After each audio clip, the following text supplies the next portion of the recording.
Good morning बच्चों, कैसे हो आप सब। उम्मीद करती हूँ आप सब अच्छे होंगे। बच्चों, आज हम लोग संस्कृत क्लास 7 का संस्कृत पढ़ेंगे।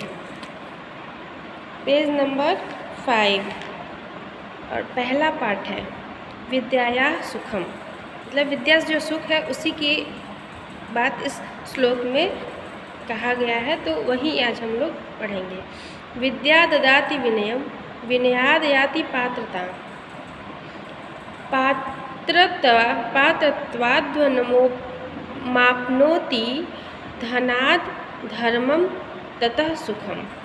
विद्या क्या देती है? विद्या से हमें विनम्रता आती है और विनम्रता से योग्यता आती है, और योग्यता से क्या होता है? धन प्राप्त होता है, और धन से क्या होता है? धर्म की उपलब्धि होती है, जिससे क्या होता है? सुख प्राप्त होता है। ये आपका पहले जो ये 2 पंक्ति का श्लोक है इसका अर्थ था। अब हम लोग दूसरे श्लोक का अर्थ, पहले हम दूसरा श्लोक पढ़ेंगे। अपूर्वः कोऽपि कोशो अयं विद्यते तव भारते व्ययतो बुद्धि मायाति क्षय मायाति संचयात्। क्या होता है कि हे विद्या की देवी सरस्वती, आपके विद्या का भंडार अद्भुत है, और ये क्या करता है? बांटने से ये बढ़ता है और संचय करने से यह घटता है। तो ये आपके बच्चों दूसरे श्लोक का अर्थ हुआ। अब हम लोग बच्चों क्या करेंगे? तीसरा श्लोक पढ़ेंगे। पुस्तक था तु या विद्या पर हस्तगतम धनम कार्यकाले समुत्पन्ने न सा विद्या न तदधनम। फिर क्या है? अब हम लोग तीसरे श्लोक का अर्थ पढ़ेंगे। क्या होता है? पुस्तक में लिखी हुई विद्या, दूसरे को दिया हुआ धन बेकार होते हैं यदि समय पर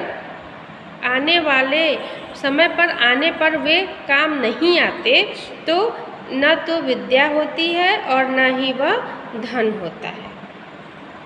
कि किताब में लिखा हुआ जो है, जब तक आप उसको पढ़ोगे नहीं तब तक आपको कुछ आएगा? तो वही कि क्या है?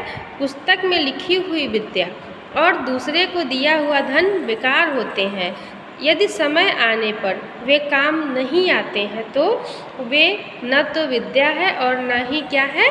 धन है। अब हम लोग बच्चों चौथा श्लोक पढ़ेंगे। विद्या विवादाय धनम मदाय शक्ति परेशान पर पीड़नाय खलस्य साधोर्विपरति में तत् ज्ञानाय दना च रक्षणाय। क्या है कि अब हम लोग चौथे श्लोक का अर्थ पढ़ेंगे, व्याख्या करेंगे।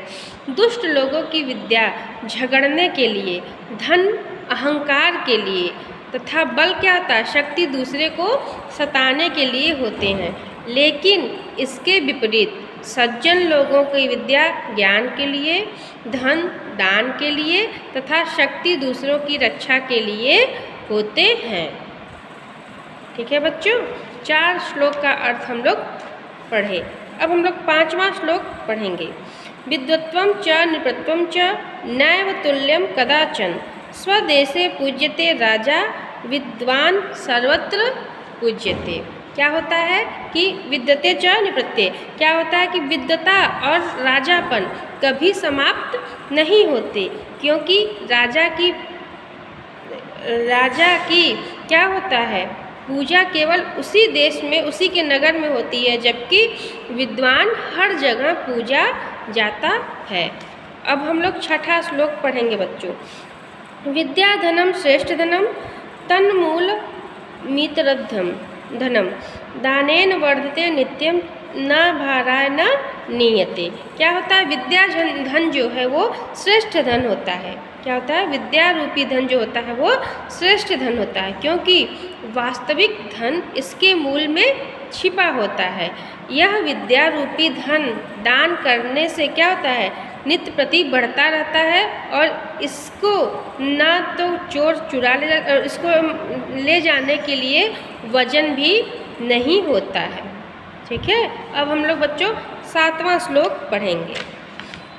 विद्या नाम नरस्य रूपम धिकम प्रच्छन्नु गुप्तम धनम विद्या भोग करी यशम सुख करी विद्या गरुड़ा गुण विद्या बंधु जनो विदेश गमने विद्या परा देवता विद्या राजसु पूजते न तो धनम विद्या विहीन पशु।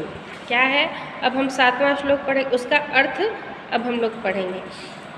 7वें श्लोक का अर्थ देखेंगे। विद्या वह चीज़ है जो मनुष्य के रूप से भी अधिक और छिपा हुआ धन होता है। विद्या का उपयोग करने पर यश की वृद्धि होती है और क्या होता है, सुखदायी होती है। और विद्या गुरुओं की गुरु है। परदेश जाने पर विद्या अपने बंधुओं के समान होती है। विद्या देवताओं से भी बढ़कर होती है। विद्यावान व्यक्ति राजाओं द्वारा पूजा जाता है, धन नहीं। विद्या रहित अर्थात अनपढ़ व्यक्ति पशु के समान होता है। अब इसका शब्दार्थ जो है बच्चों वो अपनी कॉपी में लिख लीजिएगा और उसके बाद जो ये क्वेश्चन आंसर है, प्रश्नोत्तर है, ये सब आप लोग को एक्सरसाइज जो है अभ्यास कार्य आपके PDF में चला जाएगा, PDF के द्वारा सेंड कर दिया जाएगा। ओके।